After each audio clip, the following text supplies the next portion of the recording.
ओम कृष्णाय वासुदेवाय हरे परमात्मने प्रणते कृष्णासाय गोविंदाय नमो नमः।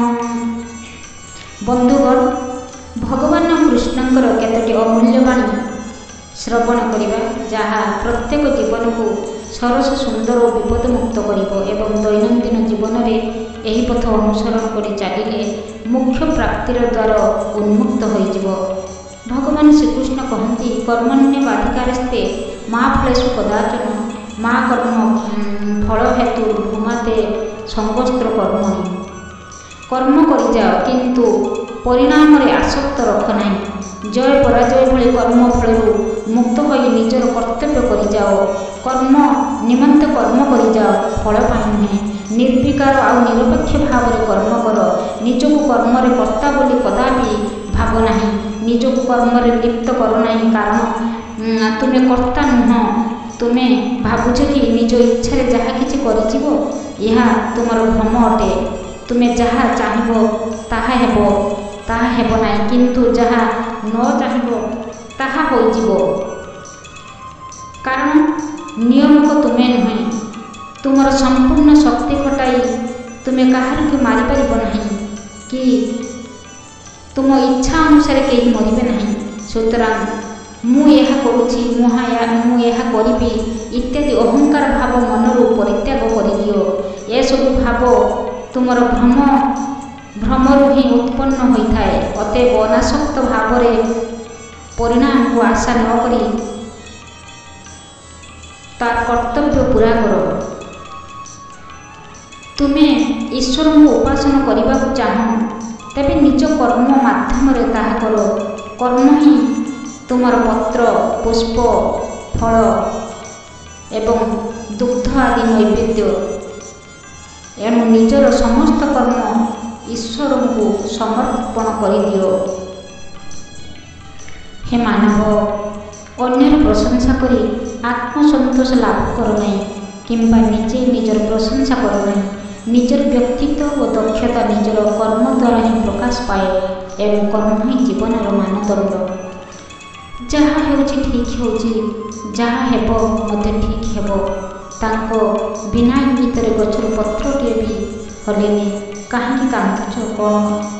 कौन हराइल कि एबे चिंतित? तुमे कौन सृष्टि करिथिलो जा नष्ट होइगला? कौन आनिथिलो जे हजिगला? तुमे जहा देलो एहाठार ही देलो। तुमे जहा किछि हराइलो एहिठार ही हराइलो। सबुठारे मु ही जड़ित, तुमर बोली एटारे किछि नाही। आज जोटा तुमर बोली कहूच सेटा आउ काहार थिला, पुणी आसंता काली आउ काहार होइजिवो। परिवर्तन ए संसारर नियम। प्रत्येक मनुष्य जीवनर मार्गदर्शिका होउछि पवित्र भगवद गीता। जीवनर प्रमुख असुविधार समाधान यही पवित्र ग्रंथरे ही अच्छी। जो मनीष जो जिनस जेतिकी कष्ट मिली थाए से जिनस सेतिकी मूल्यवान होता है।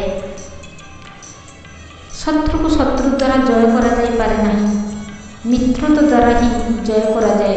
तेणु परिस्थिति रे जय नुहे, हृदय जय ही प्रकृतर जय। हृदय को जय कले परिस्थिति आपा आपे बदली जाए।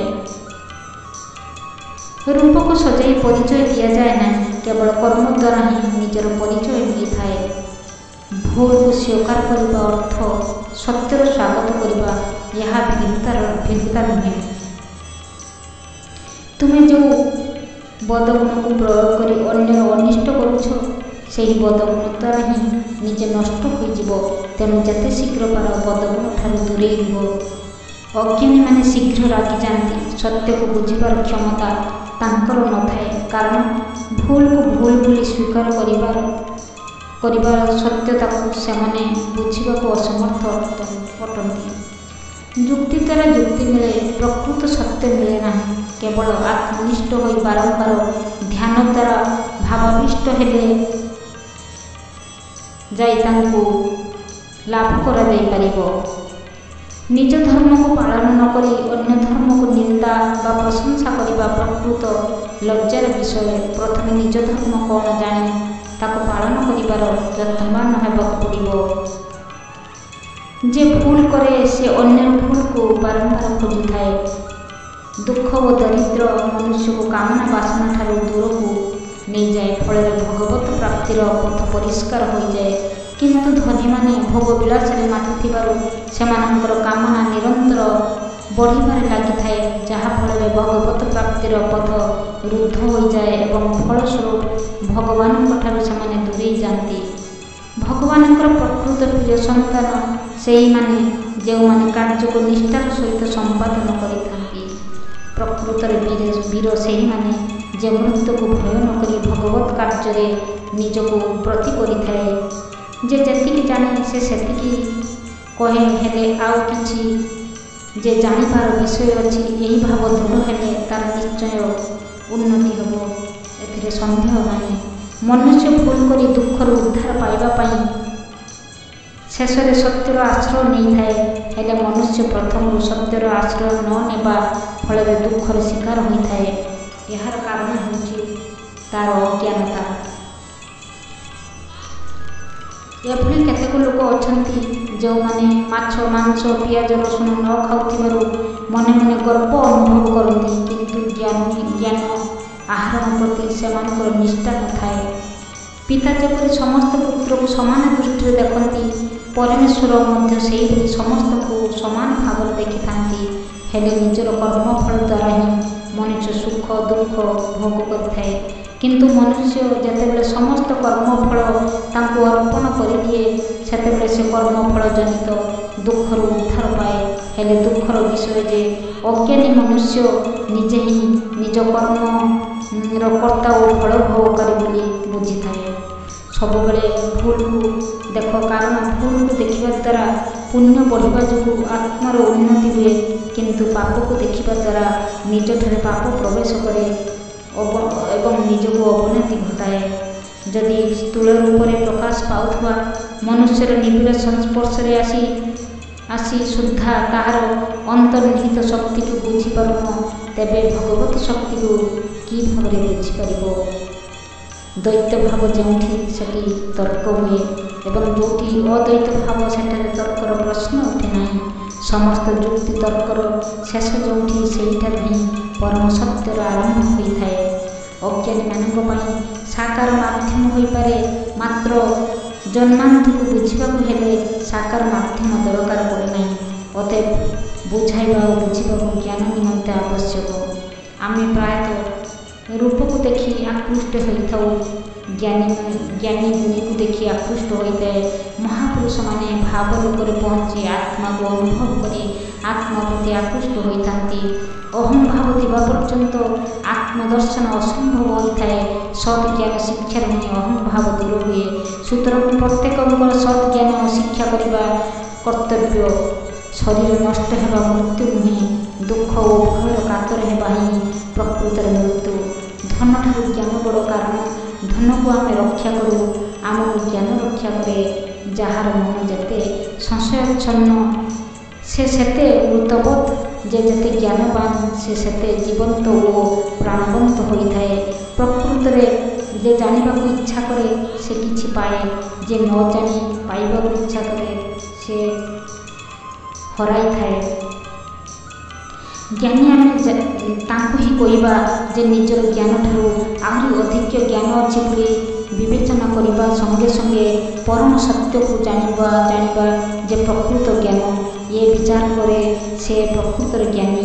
ଏହାର ବିପରୀତ ଭାବ ପୋଷଣ କରୁଥିବା ବ୍ୟକ୍ତି ହିଁ ଅଜ୍ଞାନୀ ଅଟେ। ଜ୍ଞାନାଭିମାନୀ ତ୍ୟାଗ ନ କଲା ଯାଏ ପୁଣ୍ୟ ମନୁଷ୍ୟ ପ୍ରକୃତ ଜ୍ଞାନ ପାଇପାରେ ନାହିଁ, କାରଣ